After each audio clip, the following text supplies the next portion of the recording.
And welcome to SPMIS Academy. This is APSC Prelims Current Affairs session. Today we will be taking up topic number 441 to 455. Topic number 451 is about पहल scheme, प्रत्यक्ष हस्तांतरित लाभ, इसका full form है, वो याद करने की ज़रूरत भी नहीं है वैसे तो इसमें कैसा है कि LPG cylinders are sold at market rate और जो इंटाइटल्ड कस्टमर्स हैं they get subsidy directly into their bank account. पहले कैसा होता था, सस्ते दामों पे LPG सिलेंडर दिया जाता था सब्सिडाइज रेट पे, तो कैसा है लोग उसको ले लेकर के मार्केट में बेच देते थे, ब्लैक करते थे कॉमर्शियल पर्पस के लिए। तो इसको चेंज कर दिया गया, बोला कि आप मार्केट रेट पे ही खरीदो, आपके बैंक अकाउंट में सीधा सीधा सब्सिडाइज्ड अमाउंट आ जाएगा। तो इस तरीके से कैसा है कि अब it reduces diversion and eliminate duplicate और बोगस LPG कनेक्शन। अदरवाइज पहले लोग 4-4, 5-5 कनेक्शन लेकर के सस्ते दामों पे और सिलेंडर लेकर के मार्केट में बेच देते थे। ये जो पहल स्कीम है that was launched as a pilot project in 2013 by UPA government in 291 district. बाद में जब NDA सरकार आई तो 1 जनवरी 2015 को पूरे इंडिया भर में इसको अप्लाई कर दिया गया। चलिए वीडियो को पॉज कीजिए, इस क्वेश्चन को अटेम्प्ट कीजिए, फिर आगे चलिए।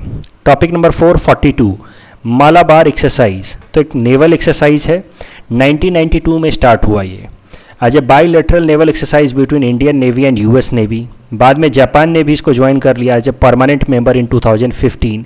ऑस्ट्रेलिया और सिंगापुर करते रहते हैं ज्वाइन मालाबार एक्सरसाइज को as a non permanent member.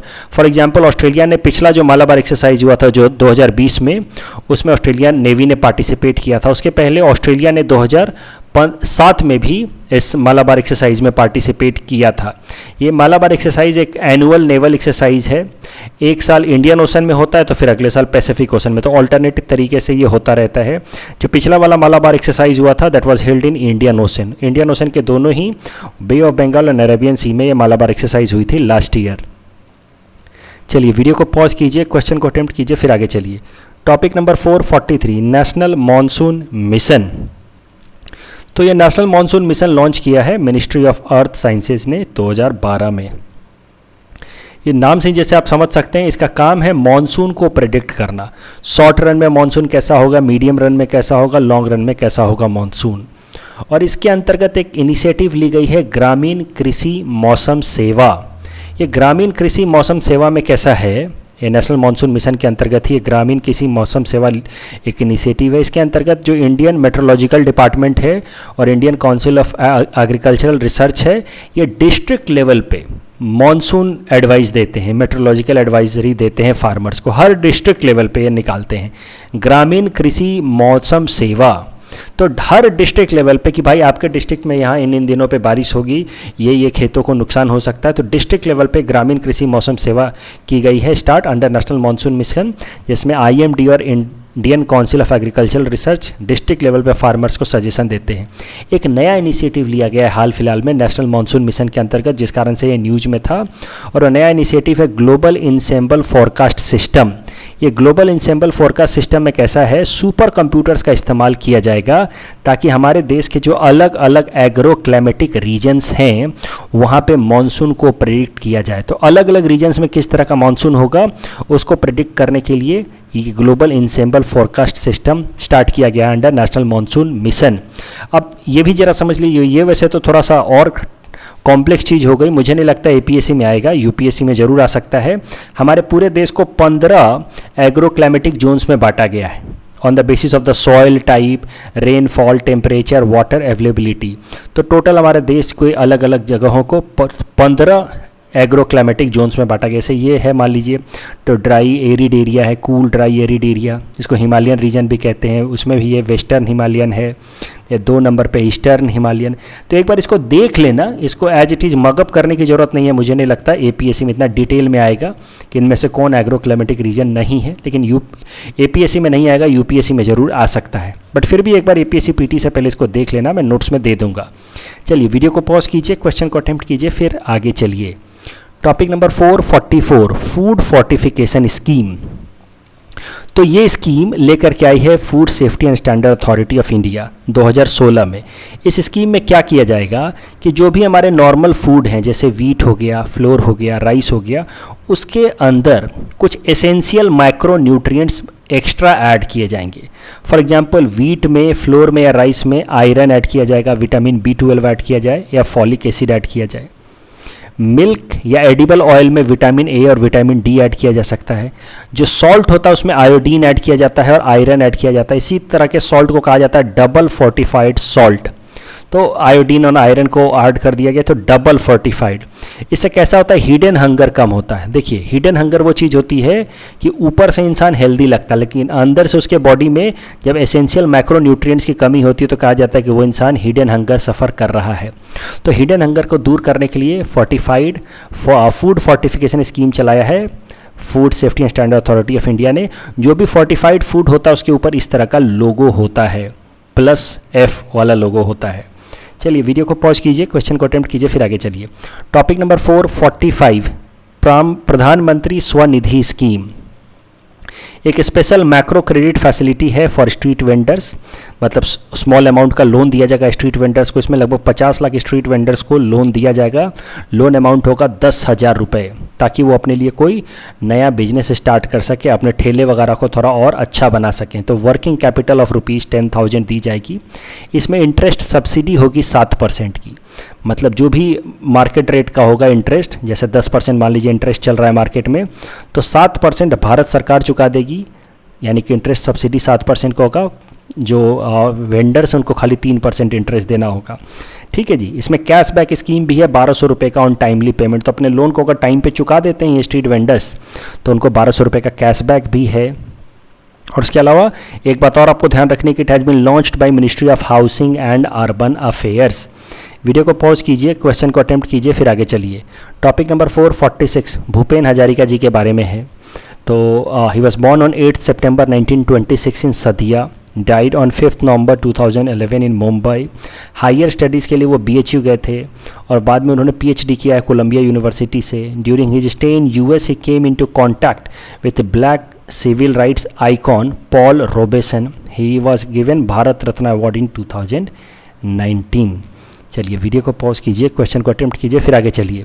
Topic number 447 is about tribunals, special courts and fast track courts.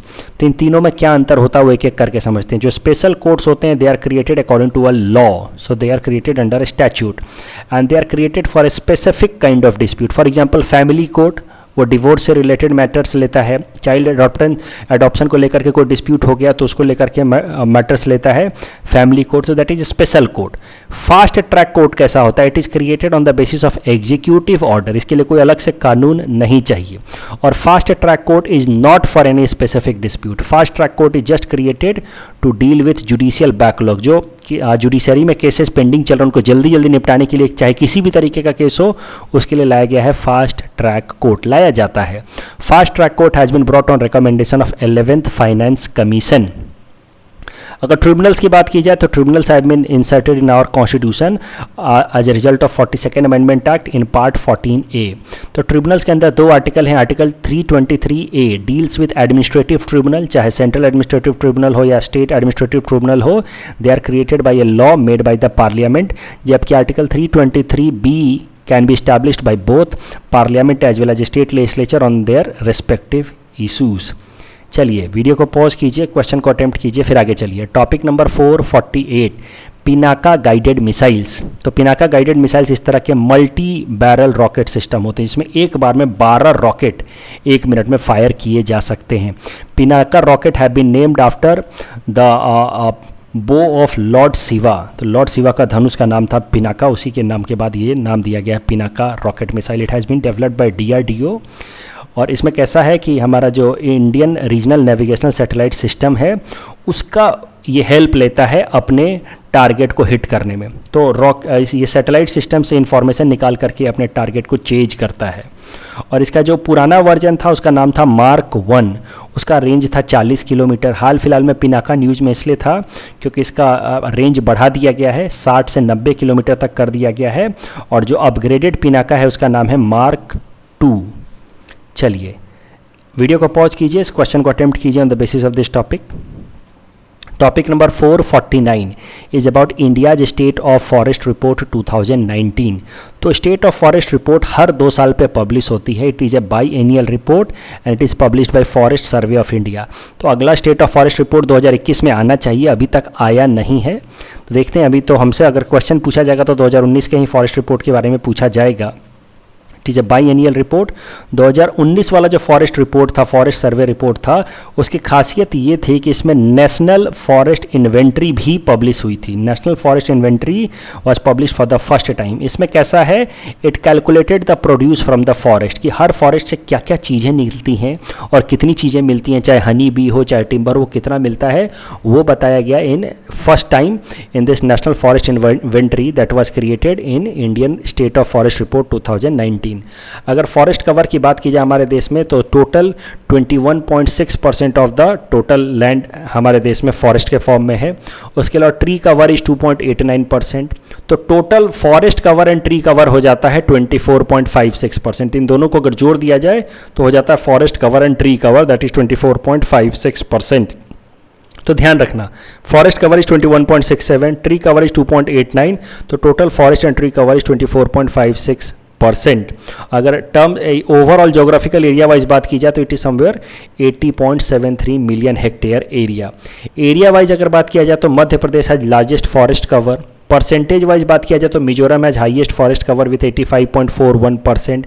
Karnataka has registered highest increase in forest cover in Indian forest state forest report 2019 with respect to Indian state of forest report 2017। अगर north eastern states की बात की जाए तो हर एक state के अंदर forest cover घटा है accept Assam and Tripura.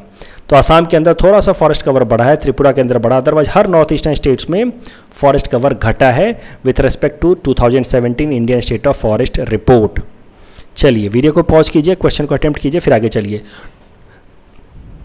Topic number 450 is about national infrastructure pipeline. तो हमारे प्रधानमंत्री नरेंद्र मोदी जी ने 2019 में इंडिपेंडेंस डे स्पीच में इस प्रोजेक्ट को अनाउंस किया था। इसमें 102 लाख करोड़ रुपए खर्च किए जाएंगे आने वाले 5 सालों में इंफ्रास्ट्रक्चर डेवलप करने के लिए हमारे देश के अंदर। और इसमें it will be a public private partnership project, जिसमें सेंट्रल गवर्नमेंट 39% रुपीज़ खर्च करेगी, स्टेट गवर्नमेंट 39% करेगी और बाकी बचा हुआ 22% प्राइवेट सेक्टर खर्च करेगा। जिस एरियाज में सबसे ज़्यादा पैसे खर्च होने हैं वो है road, urban housing, railways and power. इन 4 को अगर मिला लिया जाए तो अकेले इन चारों में ही 80% पैसा खर्च होने वाला है नेशनल इंफ्रास्ट्रक्चर पाइपलाइन का। चलिए वीडियो को पॉज कीजिए, क्वेश्चन को अटेम्प्ट कीजिए, फिर आगे चलिए। Topic number 451 is about biodiversity hotspots of India. तो बायोडाइवर्सिटी हॉटस्पॉट ये कॉन्सेप्ट दिया एक इन्वायरमेंटलिस्ट नॉर्मन मायर्स ने 1988 में, जिसमें उन्होंने कहा कि दुनिया के कुछ एक ऐसे एरिया हैं जहाँ पे बायोडाइवर्सिटी वाइज वो बहुत रिच हैं। उन्होंने स्टडी करके बताया कि दुनिया के बस 2.4% एरियाज, यहाँ पे आप देख सकते हैं बस 2.4% एरियाज हैं, लेकिन वहाँ पे 50% ऑफ वर्ल्ड्स बायोडाइवर्सिटी है और उनको कहा जाना चाहिए बायोडाइवर्सिटी हॉटस्पॉट। और फिर उन्होंने ढूंढ निकाला और आज के टाइम में टोटल 36 बायोडाइवर्सिटी हॉटस्पॉट्स हैं पूरे दुनिया भर में। बायोडाइवर्सिटी हॉटस्पॉट्स के लिए कुछ क्राइटेरिया भी दिए गए हैं कि it must have at least 1500 types of vascular plants and this area must have lost at least 70% of its original habitat over a period of time. तो इसको कहा जाएगा बायोडाइवर्सिटी हॉटस्पॉट्स। अगर इंडिया में बात की जाए तो 4 बायोडाइवर्सिटी हॉटस्पॉट्स हैं। पहला है वेस्टर्न घाट एंड श्रीलंका। देखिए श्रीलंका इंडिया में नहीं आता है ऑफ कोर्स, लेकिन कैसा है कि वेस्टर्न घाट एंड श्रीलंका वाला एरिया को एक बायोडाइवर्सिटी हॉटस्पॉट की तरह कैटेगराइज किया गया है, क्योंकि ये जो कैटेगराइजेशन किया था नॉर्मन मायर ने और बाद में एक इंटरनेशनल ऑर्गेनाइजेशन है कंजर्वेशन इंटरनेशनल, उन्होंने मिल करके ये जो कैटेगराइजेशन किया है इसमें श्रीलंका और वेस्टर्न घाट को एक बायोडाइवर्सिटी हॉटस्पॉट कहा गया है। फिर ये जो हिमालयन बायोडाइवर्सिटी एक बायोडाइवर्सिटी हॉटस्पॉट कहा गया है। इसमें ध्यान देने वाली बात यह है कि हमारा जो आसाम का ब्रह्मपुत्रा वैली है it comes in this Himalayan biodiversity hotspot. फिर तीसरा है ये इंडो बर्मा बायोडाइवर्सिटी हॉटस्पॉट। तो इंडो बर्मा बायोडाइवर्सिटी हॉटस्पॉट में बाकी जो नॉर्थ ईस्टर्न स्टेट्स आते हैं, त्रिपुरा वगैरह, और उसके अलावा ये बर्मा एरिया आता है, थाईलैंड, वियतनाम, ये सब आता है। और चौथा है Sundaland biodiversity hotspot. Sundaland biodiversity hotspot जो है मेनली साउथ ईस्ट एशिया में है, थाईलैंड वगैरह में, थाईलैंड मलेशिया में, लेकिन इंडिया का बस अंडमान निकोबार ये सुंडालैंड बायोडाइवर्सिटी हॉटस्पॉट में आता है। चलिए वीडियो को पॉज कीजिए, क्वेश्चन को अटेम्प्ट कीजिए, फिर आगे चलिए। Topic number 452 is about border roads organisation BRO। तो border road organisation works under ministry of defence. इसको 1960 में बनाया गया था ताकि जो हमारे देश की स्ट्रैटेजिक रोड्स हैं, बॉर्डर एरियाज़ में जो रोड्स हैं उनको बनाया जा सके। जैसे हिली एरियाज़ में, बॉर्डर एरियाज़ में चाइना के साथ जो एरिया है वहाँ पे रोड, या फिर पाकिस्तान के साथ जो एरिया वहाँ पे रोड बनाया जा सके, इसके लिए बॉर्डर रोड ऑर्गेनाइजेशन बनाया गया था। हाल फिलहाल में न्यूज़ में इसलिए था क्योंकि इन्होंने एक बहुत ही इंपॉर्टेंट टनल जिसका नाम है अटल टनल, उसको हाल फिलहाल में बनाया है। तो अटल टनल, इसी को हम लोग रोहतांग टनल भी कहते हैं। तो अटल टनल यहाँ पे है, कहीं पे देखो 8.8 किलोमीटर लंबा ये अटल टनल है। और ये कैसा है, रोहतांग पास से हम होकर के गुजरते थे। ऐसे अगर हमें सोचो मनाली से जाना है केलोंग, ये दोनों जगह है हिमाचल प्रदेश के अंदर, लेकिन बीच में पड़ता है पीर पंजल माउंटेन रेंजेज। तो ये पीर पंजल जो है वो मिडिल हिमालयस का माउंटेन रेंजेज पड़ता है हिमाचल प्रदेश में। और अगर हमें जाना है मनाली से केलोंग तो हमें पीर पंजल माउंटेन रेंज को क्रॉस करके जाना होता था। और पीर पंजल माउंटेन रेंज को क्रॉस करने के लिए एक पास हुआ करता है रोहतांग पास। तो अब रोहतांग पास से जब हम जाते थे, ये मनाली से अगर हमें केलोंग जाना है तो रोहतांग पास से होकर के जाना होता था। तो ये रास्ता थोड़ा लंबा पड़ता था। अब एक टनल बना दिया गया है यहाँ पे धुंधी से सीसू तक। इतना डिटेल में नहीं याद करना है, लेकिन ये 8.8 किलोमीटर का टनल बना दिया गया है।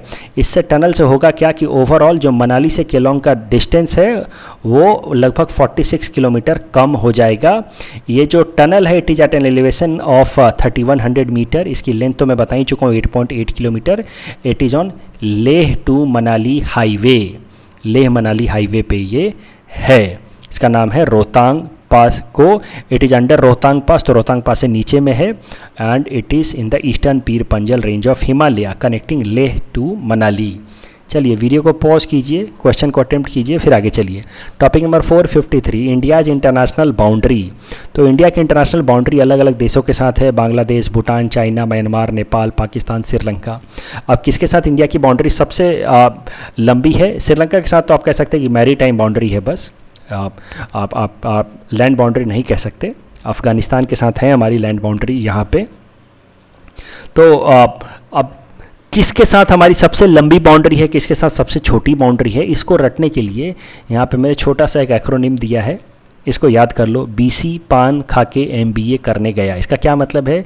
B फॉर बांग्लादेश, ठीक है, इसके साथ हमारी सबसे लंबी बाउंड्री है। देखो लगभग 4000 किलोमीटर की लंबी बाउंड्री है। C से हो गया चाइना, इसके बाद दूसरे नंबर पे चाइना है 3488 किलोमीटर। फिर पान का PA जो है वो है पाकिस्तान, N जो है वो है नेपाल, और ये खा के बस ऐसे ही है। फिर यहाँ पे आ जाएगा म्यांमार, फिर B से आ जाएगा भूटान, A से आ जाएगा अफ़गानिस्तान। तो BC पान खा के MBA करने गया, ठीक है जी। तो ऐसे ही बस याद कर लो, ये आपको याद हो जाएगा। B से बांग्लादेश सबसे लंबी बाउंड्री है हमारी, A से अफ़गानिस्तान सबसे छोटी बाउंड्री है हमारी अफ़गानिस्तान के साथ। चलिए वीडियो को पॉज कीजिए, क्वेश्चन को अटेम्प्ट कीजिए, फिर आगे चलिए। एक और चीज़ ध्यान रखना कि कौन कौन सी बाउंड्री कौन कौन से हमारे फोर्सेस गार्ड करते हैं। तो बांग्लादेश का जो बॉर्डर है वो BSF गार्ड करता है, भूटान का बॉर्डर सशस्त्र सीमा बल, चाइना का बॉर्डर जो है वो Indo Tibetan border police and special frontier force. ये जो फोर्स है ना, ये हाई माउंटेन्स वाले एरियाज़ में इनकी स्पेशलाइजेशन है, स्पेशल फ्रंटियर फोर्स। म्यांमार का बॉर्डर जो है वो असम राइफल्स, नेपाल अगेन सशस्त्र सीमा बल, और Pakistan boundary is by border security force. चलिए वीडियो को पॉज कीजिए, क्वेश्चन को अटेम्प्ट कीजिए, फिर आगे बढ़िए। ये श्रीलंका वाला बाउंड्री को इसको काट देंगे, ये श्रीलंका की बाउंड्री BSF काट नहीं करती है। चलिए topic number 454 is about books by Shashi Tharoor. इतना इंपॉर्टेंट नहीं है इसलिए 1 स्टार दिया है मैंने, लेकिन एक शशि थरूर ने हाल फिलहाल में बुक लिखी थी the Hindu way an introduction to Hinduism, जिसको लेकर के काफ़ी कंट्रोवर्सी हुई थी, तो इस कारण से मैंने इसको कवर किया है, क्या पता पूछ ले। तो शशि थरूर की एक बुक थी the Hindu way an introduction to Hinduism. उसके अलावा he also wrote a book why I am a Hindu, 2-3 साल पहले लिखी थी। हाल फिलहाल में उन्होंने एक बुक लिखी है द बैटल ऑफ बिलोंगिंग। तो हो सकता है कि ये हाल फिलहाल में करंट अफेयर्स में था द बैटल ऑफ बिलोंगिंग, तो वो भी पूछ ले, क्योंकि काफ़ी सेलिब्रेटेड ऑथर हैं शशि थरूर। और उनकी काफ़ी पुरानी बुक है, 2011-12 की बुक है, from midnight to millennium India, from midnight to millennium. तो वो भी याद रख लेना। और मुझे लगता है पैक्स इंडिका तो आपको याद होगा ही, शशि थरूर की बुक है। तो हो सकता है कि ये 3-4 किताबों में से एक नाम पूछ लिया जाए। करंट अफेयर्स में कंट्रोवर्सी में ये वाला बुक था द हिंदू वे। चलिए वीडियो को पॉज कीजिए, क्वेश्चन को अटेम्प्ट कीजिए, फिर आगे चलिए। Topic number 455 is about hydrocarbon exploration and licensing policy. तो हाइड्रोकार्बन जो एरियाज़ में मिलते हैं, ऑयल, नेचुरल गैस, इनको कैसे एक्सप्लोर करना है, ऑयल एक्सप्लोरेशन कंपनियों के लिए ये पॉलिसी लाई गई थी कि आपके लिए कौन कौन से नियम होंगे। तो hydrocarbon exploration and licensing policy HELP that was brought in 2016 and it replaced NELP. NELP जो 2016 तक एप्लीकेबल था, जिसका फुल फॉर्म था new exploration and licensing policy, इसको रिप्लेस कर दिया गया in 2016 by HELP, hydrocarbon exploration and licensing policy. अगर फीचर्स देखे जाए हेल्प के, नई जो पॉलिसी थी, तो इसके हिसाब से यूनिफॉर्म लाइसेंसिंग की जाएगी। यूनिफॉर्म लाइसेंसिंग इसका मतलब ज़रा समझिए। देखिए, पहले जो नेल्प हुआ करता था उसमें किसी एक पर्टिकुलर एरिया में ऑयल की लाइसेंस अलग दी जाती थी, गैस एक्सप्लोर करने की लाइसेंस अलग दी जाती थी, कोल बेड मीथेन को एक्सप्लोर करने की या एक्सट्रैक्ट करने की लाइसेंस अलग दी जाती थी। लेकिन अब यूनिफॉर्म लाइसेंसिंग दी जाती है अंडर हेल्प। मतलब अगर एक पर्टिकुलर एरिया दे दिया जाता है, वहाँ पे आप ऑयल एक्सप्लोर करें, ऑयल एक्सट्रैक्ट करें, गैस एक्सट्रैक्ट करें, कोल बेड मीथेन एक्सट्रैक्ट करें, वो आपका हेडेक है। यूनिफॉर्म लाइसेंसिंग दे दी गई है, ऐसा नहीं कि कोल के लिए अलग, ऑयल के लिए अलग, गैस के लिए अलग। उसके अलावा open acreage licensing. Open acreage licensing कैसा है हेल्प के अंदर?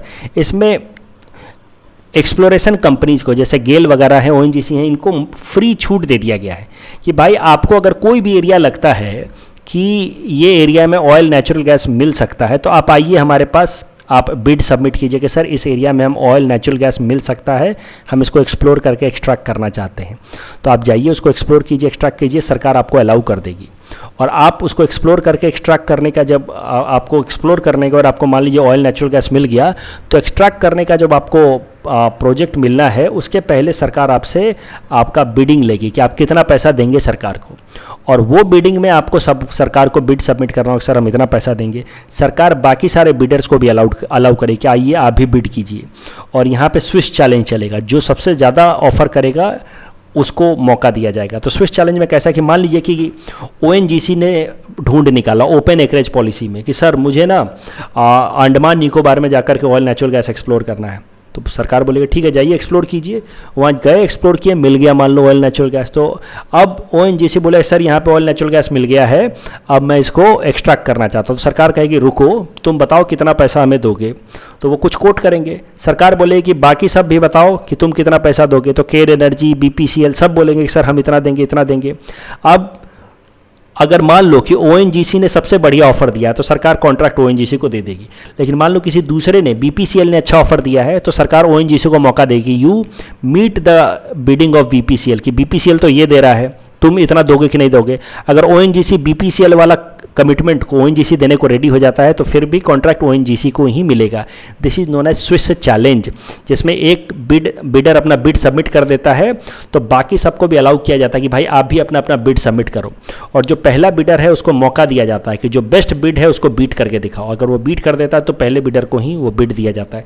तो स्विच चैलेंज के अंतर्गत ये ओपन एकरेज पॉलिसी में लाइसेंसिंग दी जाएगी। अगर आप जाइए, एक्सप्लोर कीजिए किसी भी ओपन एरिया में, अगर आपको मिल जाता है वहाँ पे, तो फिर आप स्विच चैलेंज के थ्रू इस कॉन्ट्रैक्ट को अर्न कीजिए। उसके अलावा revenue sharing model. Revenue sharing model में कैसा है कि पहले साल से जब आप ऑयल या नेचुरल गैस एक्सट्रैक्ट करेंगे, तो जो मार्केट में बेचेंगे, जो भी आपकी रेवेन्यू होगी, जो कमाई होगी, उसको आपको शेयर करना होगा भारत सरकार के साथ। पहले कैसा था, नेल्प में प्रॉफिट शेयरिंग मॉडल था कि जब प्रॉफिट होगा तब शेयर करेंगे। ये कंपनियां जो है ऐसे इधर उधर करके प्रॉफिट दिखाते नहीं थे, कहते सर लॉस में हम चल रहे हैं। जैसे रिलायंस को मिल गया नेल्प के अंतर्गत, ये काकीनाडा में, आंध्र प्रदेश में काकीनाडा एक oil natural gas exploration region है, वहाँ पे उनको नेल्प के अंतर्गत मिल गया गैस एक्सट्रैक्ट करने का मौका। अब वो ठीक से एक्सट्रैक्ट ही नहीं करते और दिखाते हैं कि सर हम तो लॉस में चल रहे हैं, तो क्या शेयर करें आपके साथ। तो सरकार ने कहा आगे से हम रेवेन्यू शेयरिंग करेंगे, जितना एक्सट्रैक्ट करोगे उसका एक सर्टेन % हमें चाहिए। उसके अलावा प्राइसिंग को लेकर के सरकार ने छूट दे दी। कहा कि कंपनियां जो एक्सट्रैक्ट कर रही हैं oil and natural gas, they are allowed to keep the price of the crude oil according to the market price. हम उसमें रोक टोक नहीं करेंगे, लेकिन हाँ थोड़ा सीलिंग लिमिट होना चाहिए। ऐसा नहीं कि बेहिसाब किसी भी दाम पे बेच रहे हो, there should be a ceiling limit. तो these are some important principles और प्रोविजंस अंडर हेल्प जो आपसे पूछा जा सकता है पीटी में। मेंस में तो पक्का ही काम आ जाएगा अगर ऑयल नेचुरल गैस पॉलिसी पे काम सवाल आ गया तो। चलिए इस क्वेश्चन को अटेम्प्ट कीजिए। आज के लिए ये आखिरी टॉपिक है। Tomorrow will take more topics after this. That's all for today. Good night everyone. Thanks for watching.